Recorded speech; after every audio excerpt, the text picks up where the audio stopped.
Robert Mitchell, a 68-year-old retired mechanic from small-town Indiana, discovers that his daughter Sarah has publicly humiliated him at her wedding by posting his photo with "No entry for him" written beneath it. What begins as a story of family betrayal and a father's heartbreak slowly unravels into a deeper tale of misunderstandings, past mistakes, and the complex journey toward forgiveness and reconciliation between a stubborn father and his equally determined daughter. I was 68 years old when I learned that sometimes the people who know how to hurt you the most are the ones you love the most. The discovery came on a Tuesday morning in September when my neighbor Mrs. Henderson knocked on my door with that look on her face, the one people get when they're about to deliver bad news, but they're trying to seem casual about it. "Robert," she said, clutching her phone like it contained evidence of a crime, "I think you need to see this." I was still in my work clothes from the garage. Even though I'd been retired for 3 years, old habits die hard, and the smell of motor oil and the comfort of worn denim had become my armor against a world that increasingly felt foreign to me. My hands, permanently stained despite decades of scrubbing, trembled slightly as I took her phone. What I saw made my chest tighten in a way that had nothing to do with my heart condition. It was a photo from Sarah's wedding, my daughter's wedding, the wedding I hadn't been invited to. But this wasn't just any wedding photo. This was a display board, the kind they put at reception entrances, with pictures of the happy couple's families. And there, among the smiling faces of relatives and friends, was my picture. But underneath it, in Sarah's handwriting I'd recognize anywhere because I'd helped her practice her letters when she was 5, were 3 words that felt like a punch to the gut: "No entry for him." The photo of me was old, maybe 15 years, from back when Sarah and I still talked regularly. I was smiling in it, wearing the blue shirt she'd bought me for Father's Day that year. The irony wasn't lost on me. She'd used a picture from our good times to publicly announce that I wasn't welcome at the most important day of her life. My legs gave out, and I found myself sitting heavily in my worn recliner, Mrs. Henderson's phone still in my hands. The screen had gone dark, but I could still see those words burned into my vision. "No entry for him." "Robert, honey, are you all right?" Mrs. Henderson's voice seemed to come from very far away. I wasn't all right. I hadn't been all right for a long time. But this was something else entirely. This was my little girl, the one who used to fall asleep on my chest while I watched Sunday football, the one who begged me to read her the same bedtime story 17 times in a row, publicly declaring that I was persona non grata at her wedding. The worst part wasn't even the humiliation, though that burned through me like acid. The worst part was that somewhere, buried beneath my shock and anger, I understood why she'd done it. The fights we'd had over the past 5 years hadn't been small disagreements. They'd been explosive, door-slamming, harsh words that can't be taken back kind of fights.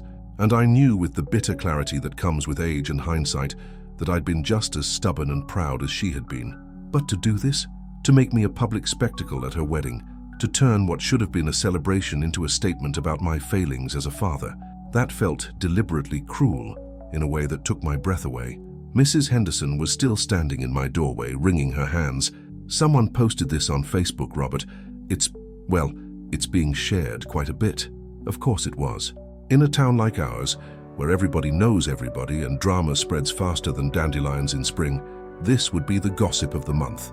I could already picture the conversations at Miller's Diner, the whispered speculations at the grocery store checkout.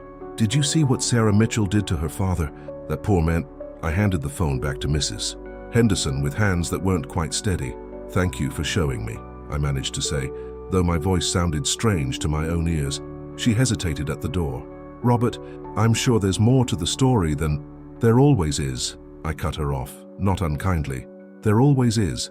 After she left, I sat in my recliner for what felt like hours, staring at the wall where Sarah's high school graduation photo used to hang.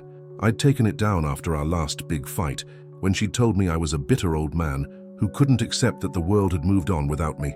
The nail was still there, a small puncture wound in the drywall that I'd never bothered to fill.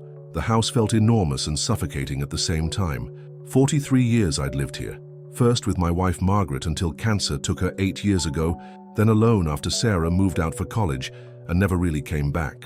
Every corner held memories: Sarah's first steps in the living room, birthday parties in the kitchen, Christmas mornings by the tree that I still put up every year, even though no one comes to see it anymore.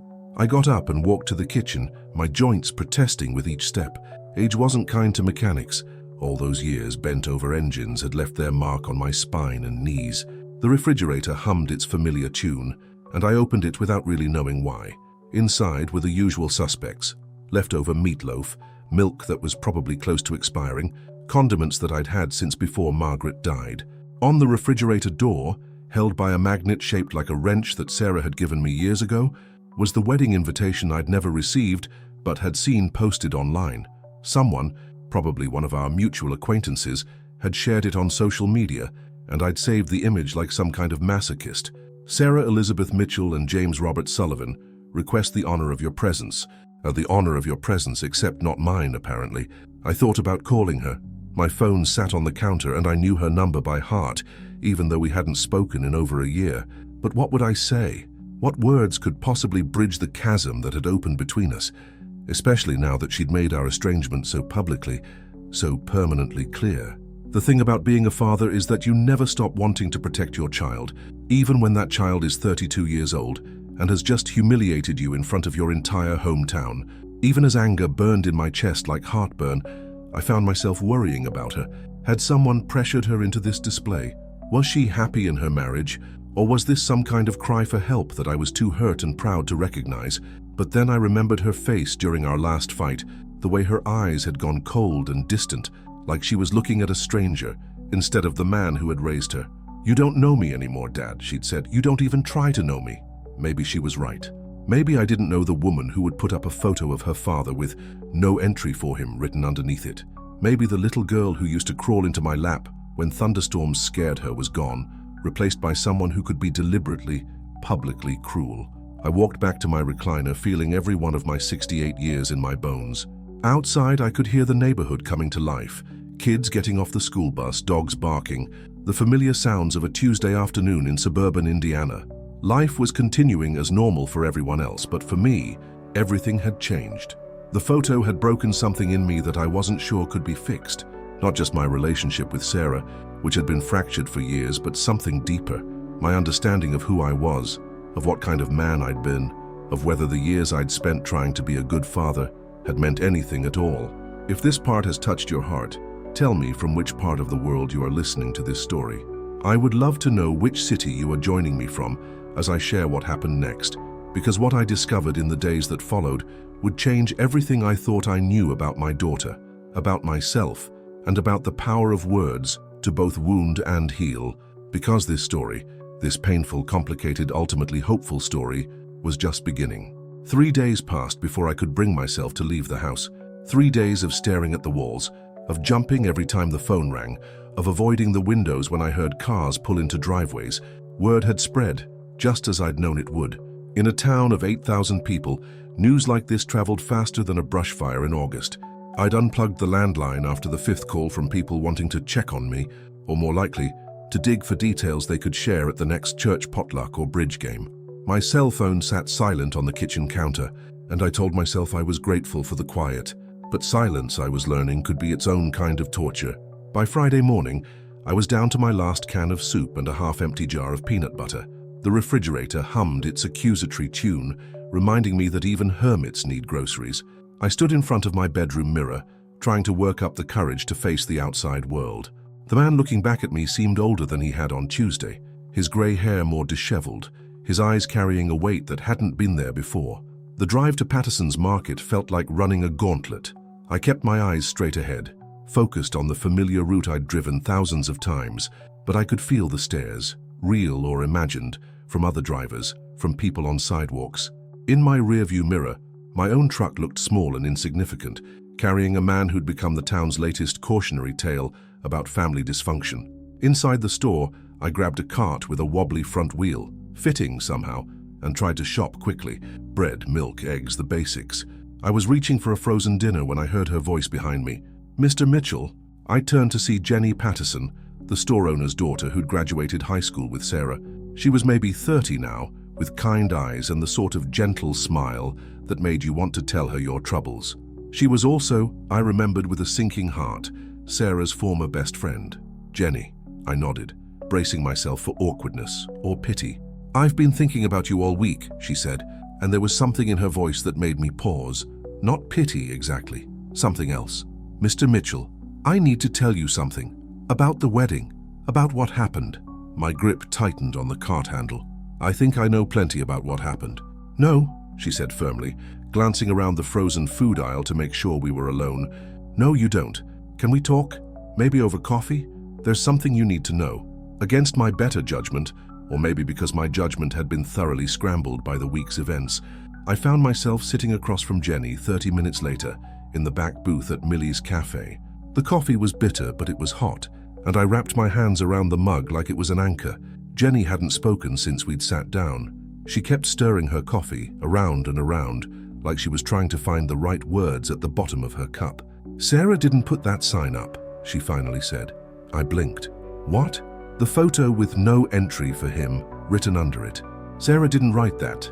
Jenny's voice was quiet but certain. I was there, Mr. Mitchell. I saw what really happened. The cafe suddenly felt too warm. I loosened the collar of my flannel shirt, trying to process what she was telling me. But that's her handwriting. I'd know my daughter's handwriting anywhere.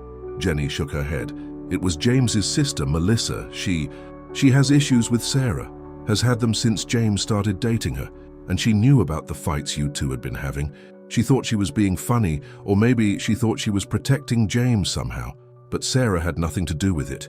The words hit me like a physical blow. I sat back in the booth feeling dizzy. That's impossible. Sarah would have taken it down. She would have stopped it. She tried to. Jenny's eyes were bright with tears now. Mr. Mitchell, Sarah broke down crying when she saw it. She tried to take it down, but the reception had already started and people were taking pictures. Melissa told everyone that Sarah had approved it, that it was some kind of inside family joke. By the time Sarah could prove otherwise, the damage was done. I stared at Jenny, searching her face for any sign of deception.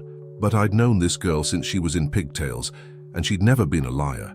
Why didn't Sarah call me? Why didn't she explain? Jenny's laugh was bitter. When was the last time you answered her calls, Mr. Mitchell? When was the last time you two had a conversation that didn't end in shouting? The truth of that hit me square in the chest. It had been over a year since we'd spoken, and before that, every conversation had been a minefield of old resentments and fresh wounds. I'd stopped picking up her calls after our last fight, when she'd accused me of being too stubborn to admit I was wrong about her fiancé, about her choices, about everything. She's been trying to reach you all week, Jenny continued. She wanted to explain, to apologize for what happened, even though it wasn't her fault, but your phone goes straight to voicemail. I thought about my cell phone, sitting silent on my kitchen counter. I'd turned it off after the second day, unable to bear the thought of hearing Sarah's voice, and not knowing if she was calling to apologize or to twist the knife deeper. In my pride and my pain, I'd shut out the one voice I should have been desperate to hear. James is furious with his sister, Jenny went on. Apparently they had a huge fight about it at the reception. Sarah spent most of her wedding night crying, and James spent it trying to figure out how to fix something that couldn't be unfixed. Some honeymoon, right? The image of Sarah crying on her wedding night made my chest ache in a way that had nothing to do with my heart medication. My little girl, the one who'd always come to me when she was hurt, had been in pain and I'd been unreachable, wrapped up in my own wounded pride. Why are you telling me this? I asked, my voice hoarse. Jenny reached across the table and covered my weathered hand with her younger, softer one. Because I love you both, because you're both too stubborn and too hurt to fix this on your own. And because life's too short, Mr. Mitchell, too short to let pride keep you from the people you love. I sat there in that cafe booth, feeling like my entire world had shifted on its axis. Everything I'd believed about the past week, everything I'd assumed about my daughter's intentions had been wrong. Sarah hadn't betrayed me. She'd been betrayed herself, and then abandoned by the one person who should have stood by her no matter what, her father. Where is she now? I asked. They got back from their honeymoon yesterday. They're staying at James's apartment downtown until they find a house. Mr. Mitchell, Jenny hesitated. She's not doing well. This whole thing has really shaken her. She keeps saying she's failed as a daughter, that maybe she deserved what happened because of how things have been between you two. The knife in my chest twisted deeper. Sarah thinking she deserved public humiliation because we'd had some fights. Sarah believing she'd failed as a daughter, when I was the one who'd stopped trying, stopped listening, stopped being the father she needed me to be. I need to see her, I said, starting to stand up. Jenny's hand pressed down on mine, keeping me in my seat. Mr. Mitchell, you need to think about what you're going to say. You need to be ready for this conversation, because it might be your only chance to get it right. She was right, of course. Charging over there in my current emotional state would probably make things worse, not better. But every minute that passed was another minute Sarah spent thinking she'd somehow deserved what had happened to her. What do I say? I asked, and I hated how lost I sounded. How do I fix 5 years of stubbornness and pride and saying the wrong thing at the wrong time? Jenny smiled, and for a moment she looked exactly like the little girl who used to play in my backyard with Sarah, building fairy houses out of leaves and twigs. You start with, "I'm sorry, Mr. Mitchell," and then you tell her the truth, that you love her, that you never stopped loving her even when you were too proud to show it. Where are you watching this story from? I would love to know which country you are joining me from, because what happened next would test everything I thought I knew about forgiveness, about family, and about whether love could really conquer the wounds we inflict on each other. I sat in my truck outside the apartment complex for 27 minutes before I worked up the courage to turn off the engine. 27 minutes of gripping the steering wheel, rehearsing what I would say, and changing my mind about what I would say at least a dozen times. The complex was one of those modern places with names like The Gardens or Willowbrook Estates, though there weren't any gardens or willows in sight, just beige buildings with small balconies and parking spaces barely wide enough for a compact car. My old F-150 stuck out like a sore thumb among the sedans and SUVs, another reminder that I didn't belong in my daughter's world anymore. Jenny had given me the apartment number 3B. Second floor, she'd said, facing the courtyard. I could see it from where I sat, a sliding glass door with sheer curtains, a small patio table with 2 chairs. It looked so ordinary, so normal, like the kind of place where young couples started their lives together. Not the kind of place where a father went to beg his daughter's forgiveness for 5 years of stubborn pride. My phone buzzed on the passenger seat. I'd finally turned it back on during the drive over, and the missed calls and voicemails had poured in like water through a broken dam. 18 missed calls, 14 voicemails. I scrolled through them with trembling fingers, looking for Sarah's number. There it was, 4 calls, 4 attempts by my daughter to reach out to me while I'd been wallowing in self-pity and righteous anger. The most recent was from this morning, just 2 hours ago.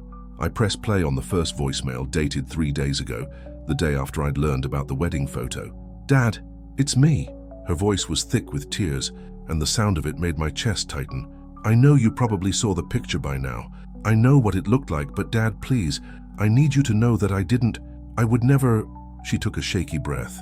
"Please call me back, please, I can explain everything." The second message was shorter, more desperate. "Dad, please pick up, please. I know you're angry, but I need to talk to you. What happened at the wedding, it wasn't... God, I don't even know how to fix this." The third was from yesterday. "I don't know if you're getting these messages. Maybe you've blocked my number. Maybe you just don't want to hear from me anymore. I understand if you don't, but Dad, I love you. I've always loved you. Even when we were fighting, even when I said terrible things, I never wanted to hurt you, never." The fourth message from this morning was barely a whisper. "James says I should give you space, that maybe you need time to process everything, but I can't stop thinking about that picture, about how awful it must have made you feel. I'm so sorry, Dad. I'm so sorry." I sat in that truck and cried, not the dignified tears of a man processing emotion, but the ugly, shoulder-shaking sobs of someone who'd just realized how badly they'd failed the person they loved most. Every message was a plea from a daughter to her father, and I'd ignored every one of them. Worse than ignored, I'd actively shut them out. When I finally gathered enough composure to get out of the truck, my legs felt unsteady. The walk to the apartment entrance felt like a marathon. Each step carried the weight of 5 years of accumulated resentment, missed opportunities, and words that couldn't be taken back. The lobby was all marble floors and fake plants designed to look expensive, but just looking hollow instead. The elevator ride to the 3rd floor took forever, and no time at all. My reflection in the polished steel doors looked haggard, older than my years, like a man carrying too much guilt for one body to hold. Apartment 3B. I stood in front of that door for another full minute, my fist raised to knock, frozen by the possibility that I was too late.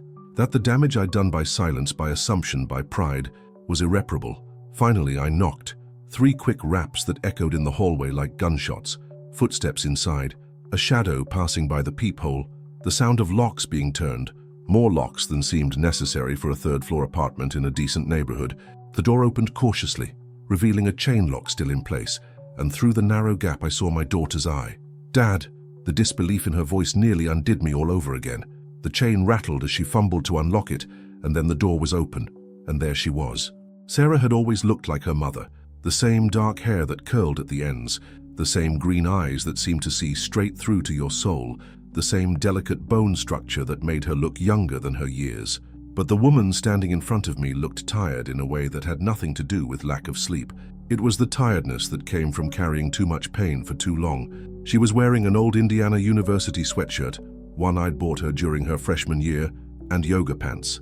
Her hair was pulled back in a messy ponytail, and her face was bare of makeup, showing the faint dark circles under her eyes that told me she'd been sleeping as poorly as I had. "Hi, sweetheart," I managed to say, my voice cracking on the endearment I hadn't used in years. For a moment we just stared at each other across the threshold of her apartment, two people who'd forgotten how to be in the same space without fighting. Then Sarah's face crumpled, and she was crying, and I was stepping forward without conscious thought, and somehow we were holding each other in the doorway like two people who'd been drowning and had finally found solid ground. She felt so small in my arms, smaller than I remembered. When had my little girl become this fragile woman carrying so much sorrow? When had I become the kind of father who let his daughter suffer alone? "I'm sorry," she sobbed into my shoulder. "I'm so sorry, Dad. I tried to stop it. I tried to take it down, but everyone was already taking pictures." And Melissa said, "Shh," I interrupted, stroking her hair the way I used to when she was little and had nightmares. "I know. Jenny told me. I know it wasn't you." She pulled back to look at me, her eyes red and swimming with tears. "You know, I know you would never hurt me like that. I should have known from the beginning. I should have trusted you, should have answered your calls, should have..." I swallowed hard. "I should have been a better father. Dad." "No, yes," I said firmly. "I should have been better. For years now, I should have been better. I let my pride get in the way of loving you the way you deserve to be loved. I let our fights become more important than our relationship. I forgot that being your father was the most important job I'd ever have." We were still standing in her doorway, and I could hear the sound of a television from inside the apartment, could smell something that might have been coffee or hot chocolate. Normal domestic scents that reminded me how much of her life I'd missed, how many ordinary moments I'd sacrificed to my stubborn need to be right. "Come inside," Sarah said, wiping her eyes with the back of her hand. "Please, James is at work, but he'll be home soon. I want you to meet him properly. I want you to see that he's not the person you think he is." I followed her into the apartment, taking in the mismatched furniture that spoke of two lives being combined on a budget, the wedding photos on the mantle that I wasn't in, the small touches that made this place theirs. It was a good space, clean and bright, filled with the kind of hopeful energy that young couples bring to their first home together. "Dad," Sarah said as we settled onto her couch, "I need you to know something. James wanted to invite you to the wedding. We fought about it for months. He said family complications were normal, that people worked through them. But I was so scared." "Scared of what?" She looked down at her hands, twisting her wedding ring, a simple band that caught the light from the window. "Scared that you'd say no. Scared that you'd say yes and then we'd fight in front of everyone. Scared that I'd ruin the happiest day of my life by trying to fix something that felt too broken to fix." The honesty in her voice, the vulnerability, reminded me of the little girl who used to confess her mistakes before I'd even discovered them, who'd rather face punishment than carry the weight of a secret. If you've ever had a moment like this with someone you love, a moment where pride had to give way to truth, leave me a comment telling me from which country you are listening to me. Because what happened next would challenge everything I thought I knew about forgiveness, about second chances, and about whether it's ever too late to start over. James Robert Sullivan arrived home at 5:47 p.m., carrying a brown paper bag that smelled like Chinese takeout and wearing the slightly frazzled expression of someone who'd spent 8 hours troubleshooting other people's computer problems. I knew this because Sarah had spent the last hour telling me about her husband's work as an IT specialist for a local accounting firm, about his patience with elderly clients who couldn't figure out how to restart their computers, about his dream of eventually starting his own tech consulting business. She'd been nervous, talking faster than usual, filling the silence with details about their life together that I should have known months ago, how they'd met at a coffee shop where she'd been struggling with her laptop and he'd offered to help, how he'd proposed on the same spot exactly 2 years later, how he made her laugh every morning with terrible dad jokes that reminded her, she said with a meaningful look, of someone else she used to know. The apartment door opened with the familiar sound of keys and shuffling feet, followed by James's voice calling out, "Hey babe, I got that General Tso's chicken you've been craving all." He stopped mid-sentence when he saw me sitting on his couch. James was not what I'd expected. Over the past 5 years, I'd built up an image in my mind of the man who'd stolen my daughter. Some smooth-talking charmer who'd sweet-talked her away from her family, or maybe a pretentious intellectual type who looked down on blue-collar fathers. What I found instead was a lanky 29-year-old with kind eyes behind wire-rimmed glasses, wearing a polo shirt with a small coffee stain on the front and looking exactly like the sort of person who would patiently help elderly people with their computer problems. "Dad," Sarah said, standing up quickly, "this is James. James, this is my father, Robert." James set the takeout bag on the counter, never taking his eyes off me. I could see him calculating, trying to read the situation, probably wondering if he was walking into another family drama or if this was a good development. Smart man. "Mr. Mitchell," he said, extending his hand, "I've heard so much about you." I stood to shake his hand, noting his firm grip and the callus on his palm that spoke of someone who wasn't afraid of actual work despite the white-collar job. "I wish I could say the same," I replied, then immediately winced at how that sounded. "I mean, it's okay," James said, and his smile was genuine. "Sarah's told me about how complicated things have been. I'm just glad you're here now." Sarah moved to stand beside her husband, and I watched how naturally he put his arm around her shoulders, how she leaned into him without conscious thought. This was a couple who'd learned to support each other, to move as a unit. It was the kind of partnership Margaret and I had developed over 25 years of marriage, and seeing it made my chest tight with a mixture of grief and something that might have been pride. "I brought Chinese," James continued, gesturing toward the bag. "There's more than enough if you'd like to stay for dinner, Mr. Mitchell. I don't want to intrude on your evening." "Dad," Sarah interrupted, "please stay. We have so much to talk about, and I want James to know you, the real you, not the version I've been describing when I was angry and hurt." That stung, but it was fair. If my daughter had been venting to her husband about our fights, about my stubborn refusal to accept her choices, then James probably thought he was married to the daughter of some tyrannical old man who couldn't let go of control. "All right," I said. "I'd like that." Dinner was awkward at first, the three of us navigating conversations like diplomats at a peace treaty negotiation. James asked safe questions about my work at the garage, and I found myself talking about the satisfaction of diagnosing engine problems, about the puzzle-solving aspect of mechanical work that people who'd never turned a wrench rarely understood. To my surprise, James got it. "It's not that different from debugging code, really," he said, spearing a piece of broccoli with his chopsticks. "You have to trace the problem back to its source, eliminate variables, test theories. The tools are different, but the logical process is the same." I looked at him more carefully. "You work on cars?" "Just my own, and badly," he admitted with a laugh. "But I appreciate the skill it takes. My dad was a carpenter, and he always said that working with your hands teaches you to think differently. That there's wisdom in understanding how things actually work, not just how they're supposed to work." Sarah watched this exchange with an expression I couldn't quite read. Later, I would realize she was seeing her father and her husband find common ground, maybe for the first time allowing herself to hope that the two most important men in her life might actually like each other. "Your father sounds like a wise man," I said. James's expression grew somber. He was. Cancer took him 3 years ago. The parallel wasn't lost on any of us. Margaret's battle with cancer had been the backdrop to some of my worst fights with Sarah, when grief had made me sharp-edged and impossible to please, when I'd pushed away the people trying to help because accepting help felt like admitting defeat. "I'm sorry for your loss," I said, and meant it. "Thank you, he would have liked you, I think." He believed in fixing things instead of throwing them away. James glanced at Sarah, then back to me. "Including relationships." The conversation grew easier after that. James told me about his plans for the tech consulting business, about the classes he was taking at night to get his certifications, about the small office space he'd been looking at downtown. He talked about his dreams with the kind of quiet confidence that reminded me of myself at his age, when the world seemed full of possibilities and hard work felt like the answer to everything.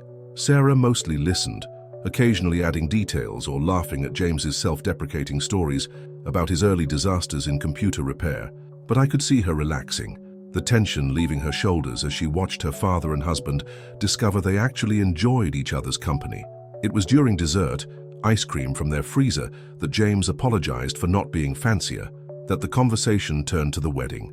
I want you to know, James said, his tone growing serious, that Melissa's behavior at the reception was completely out of line. I've had several conversations with her about it, and she's been, well, let's just say she's not welcome in our home until she's ready to make a sincere apology to both you and Sarah. James, Sarah said quietly, you don't have to. Yes, I do. His voice was firm but not angry. What she did was cruel and deliberate. She knew exactly how it would look, and she did it anyway. That's not the kind of behavior I'm willing to tolerate from family, blood relation or not. I studied this young man who'd married my daughter, this person I'd spent years resenting without ever meeting. He was defending Sarah's honor and mine, standing up to his own family to protect ours. It was the kind of thing I should have been doing all along, putting Sarah's well-being ahead of my own pride and hurt feelings. Thank you, I said. That means more than you know. Mr. Mitchell, James said, leaning forward slightly, can I ask you something? I nodded, bracing myself. Sarah loves you so much. Even when she was angry, even when she was hurt, she always talked about you with this combination of frustration and deep affection that made it clear how much you mean to her. She's got your work ethic, your integrity, your loyalty to the people you care about. I fell in love with those qualities in her before I ever knew where they came from. I felt my throat tighten. Sarah was looking down at her ice cream, but I could see the tears starting to form. What I'm trying to say is, James continued, I'd really like to get to know my father-in-law. Not the version that Sarah described when she was angry, and not the version I imagined based on those descriptions, but the real man who raised the incredible woman I married. The simplicity of his request, the genuine desire to build a relationship rather than just smooth over the problems, hit me harder than any accusation or demand for apology could have. This wasn't about forgiveness or moving past the hurt. This was about starting fresh, about choosing to see the best in each other instead of cataloging the worst. I'd like that too, I managed to say. Sarah reached across the small table and took my hand in hers. Her wedding ring caught the light from the kitchen fixture above us, a simple gold band that somehow seemed to symbolize all the new beginnings happening in this modest apartment on a Friday evening in September. Dad, she said, would you like to see our wedding album? The real one, not the pictures that got shared online. James took some beautiful photos of the ceremony, and there are some shots of Mum's family that I think you'd like to see. For a moment, I couldn't speak. The thought of seeing my daughter's wedding day, of witnessing the joy I'd missed because of pride and stubbornness, was almost overwhelming. But the way she asked, hopefully carefully like she was offering me a gift I might not deserve, made me realize this was another chance, another opportunity to choose love over pride, connection over isolation. I'd love that, I said. As James went to get the photo album and Sarah cleared the dinner dishes, I sat in their little living room and thought about second chances, about how sometimes the worst moments in our lives, the moments when we're sure we've lost everything that matters, can become the foundation for something better than what we had before. If you have ever experienced a moment when someone offered you grace you didn't think you deserved, tell me from which part of the world you are listening. Because what I was about to discover in those wedding photos would teach me that love isn't just about forgiveness. It's about hope and the courage to build something new from the pieces of something broken. The wedding album was large and leather-bound, the kind of expensive keepsake that young couples save for months to afford. James set it carefully on the coffee table between us, and I could see Sarah's hands trembling slightly as she opened to the first page. We had 2 photographers, she explained, her voice soft. The official one for the ceremony and reception, and James's friend Marcus, who's really talented with candid shots. These are mostly Marcus's photos, the ones that show what the day really felt like. The first image took my breath away. It was Sarah in her wedding dress, but not a formal posed shot. She was laughing at something off camera, her head thrown back, her veil catching the light from a window. She looked radiant in a way I'd never seen before, not just beautiful, but genuinely completely happy. You look like your mother on our wedding day, I said without thinking, then immediately worried I'd said the wrong thing, but Sarah's face lit up. Really? I was hoping. I wore her earrings, the pearls Grandma gave her. I leaned closer to look at the photo again. There they were, Margaret's pearl earrings, the ones I'd given her for our first anniversary because she'd admired them in a jewelry store window, but said they were too expensive. Seeing them on Sarah, seeing that connection to her mother on the most important day of her life, made my chest ache with a familiar grief mixed with something lighter. She would have been so proud, I whispered. James reached over and squeezed Sarah's hand. She talks about your mom a lot when she's getting ready for big events, like she's asking for her blessing or guidance. Sarah nodded, wiping away a tear. I kept thinking about what Mom would have said about the dress, about the flowers, about everything. I missed her so much that day. We turned the page, and there was a photo of James getting ready with his groomsmen, a group of guys in their late 20s who looked like they were having the time of their lives. James was adjusting his tie, but he was grinning at something one of his friends had said. It was the face of a man who couldn't wait to marry the woman he loved. "You look happy," I told him. "I was terrified," James admitted with a laugh. "Marcus caught me right after I'd asked the best man for the rings for the 4th time in 10 minutes. But terrified in a good way, you know? Like standing at the edge of the best adventure of your life." More pages revealed the story of their day. Sarah's friends helping her into her dress, their faces bright with excitement and tears. James's father's empty chair with a small photo of him and a single white rose, a detail that made me realize how much thought had gone into honoring the people who couldn't be there. The bridesmaids walking down the aisle in soft blue dresses that complemented Sarah's complexion perfectly. And then I saw a photo that made me stop breathing for a moment. It was taken during the ceremony, from the back of the church. Sarah and James stood at the altar, but what caught my attention was an empty chair in the front row, decorated with a small bouquet of white flowers and a blue ribbon. Next to it sat an older woman I recognized as Margaret's sister, my sister-in-law Helen, who was crying into a handkerchief. "What's that?" I asked, pointing to the empty chair. Sarah's voice was barely a whisper. "That was for you, Dad. I couldn't invite you because I was too scared, but I couldn't not have you there either. So we saved you a seat, just in case you showed up anyway." The words hit me like a physical blow. While I'd been sitting at home, nursing my wounded pride and imagining myself as the wronged party, my daughter had been walking down the aisle past an empty chair that she'd set aside for me. She'd hoped, even after all our fights, even after months of silence, that I might somehow appear at her wedding. "Sarah," I managed to say, but my voice cracked. "Helen knew," Sarah continued, tears streaming down her face now. "She asked me if I was sure, if there wasn't some way to work things out before the wedding, but I was so proud, so convinced that you'd rather be right than be there for me. I thought the empty chair was just wishful thinking." I looked at that photo, at the careful arrangement of flowers, at the hope it represented, at the love that had persevered despite everything I'd done to damage it, and I felt something break open in my chest. Not break apart, but break open, like a dam releasing years of accumulated hurt and stubborn pride. "I would have come," I said, my voice rough with emotion. "If I'd known you wanted me there, if I'd had any idea, Sarah, I would have walked through fire to be at your wedding." James was quiet, but I could see him taking pictures with his phone, not of the album, but of this moment, of his wife and her father, finally bridging the gap that had kept them apart. Smart man, documenting the healing. We continued through the album, photos of Sarah and James exchanging vows, their faces serious and joyful at the same time, pictures of the kiss that made them husband and wife, of their walk back down the aisle as a married couple, of the receiving line where they hugged and laughed with their guests. And then toward the back of the album, I found the photo that would haunt me in the best possible way for the rest of my life. It was taken during the reception, probably by Marcus from across the room. Sarah was dancing with James's father-in-law, an older gentleman who'd stepped in to give her the father-daughter dance she couldn't have with me. But what made the photo extraordinary wasn't the dancing, it was Sarah's face. She was smiling for the camera, playing her part as the happy bride. But Marcus had captured the moment when she thought no one was looking. Her eyes were turned slightly away from her dance partner, looking toward the empty tables at the edge of the reception hall, and her expression was one of profound sadness mixed with longing. She was looking for someone who wasn't there. She was looking for me. "That's when I lost it," Sarah said quietly, having followed my gaze to the photo. "Right in the middle of the dance, I just started crying. Poor Uncle Bill didn't know what to do. Everyone thought it was because I was missing Mom, and that was part of it, but mostly I was missing you. I kept thinking about all those times you'd joke about walking me down the aisle someday, about how you'd promise to dance with me at my wedding, even if your arthritis was acting up. I had joked about that.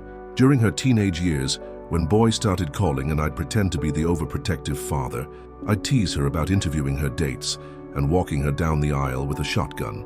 Later, when she was in college, I'd gotten more serious about it, talking about how proud I'd be to give her away to someone who deserved her.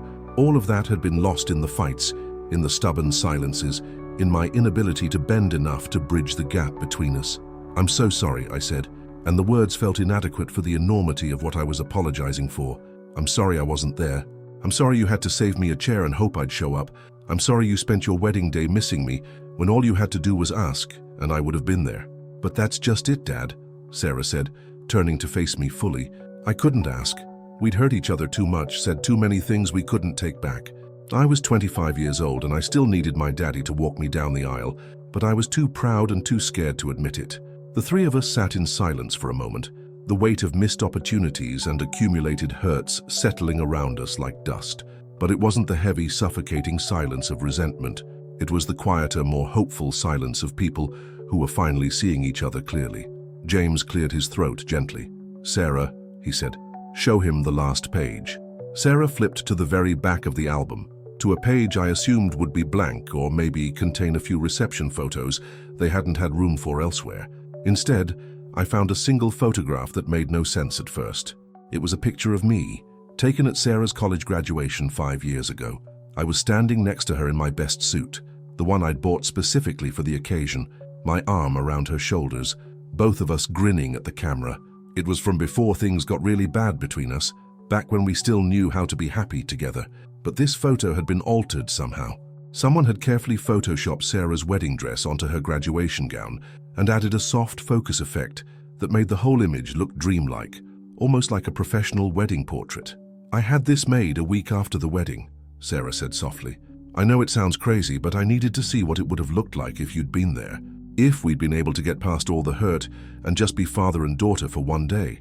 I stared at that impossible photo, at the image of the wedding that might have been, should have been, and felt my heart break and heal at the same time. My daughter had been so desperate to have me at her wedding that she'd created a fictional memory of it, a digital dream of the moment we'd lost to pride and stubbornness. Sarah, I whispered, it's beautiful. She leaned against my shoulder, the way she used to when she was little and we'd watch Sunday afternoon movies together. Do you think it's too late, Dad? Do you think we can still have moments like this, even if we missed the big ones? I thought about second chances, about the grace we give each other when love matters more than being right, about the way families can break and heal again without losing the essential thing that makes them family. Sweetheart, I said, wrapping my arm around her the way I had in that long-ago graduation photo, I think we have all the time in the world, because sometimes the moments we create after the crisis are more precious than the ones we lost to it. Sometimes the second wedding dance, the one that happens in a living room without music, means more than the first one ever could have. 6 months later, I stood in the hallway outside Sarah and James's new house, holding a wrapped gift and trying to calm my nerves. It was their housewarming party, the first family gathering I'd been invited to in over 5 years, and I was as nervous as a teenager on his first date. The house was a modest 2-bedroom ranch in a quiet neighborhood, the kind of place where young families plant roots and dream about the future. I could hear laughter and conversation through the front door, the sounds of people who genuinely enjoyed each other's company. It was a foreign concept to me, family gatherings that didn't end in arguments or uncomfortable silences. James opened the door before I could knock, greeting me with the kind of smile that had become familiar over the past months. We'd been having lunch every other Saturday, just the two of us, building the relationship he'd asked for that night over Chinese takeout. He was good man, patient with an old fool who was still learning how to be a father-in-law instead of just a critic. Mr. Mitchell, perfect timing. Sarah's been watching the window for 20 minutes. Inside, I was surprised by how many people I recognized. Helen was there, of course, along with several of Sarah's college friends and some neighbors from the old street where she'd grown up. But what touched me most was seeing Mrs. Henderson from next door, the woman who'd first shown me that terrible photo all those months ago. Robert, she exclaimed, hurrying over with tears already forming in her eyes. Oh, honey, I'm so glad things worked out. Sarah looked so happy, and she did. Sarah was radiant in a way that had nothing to do with makeup or clothes, and everything to do with the peace that comes from having your family whole again.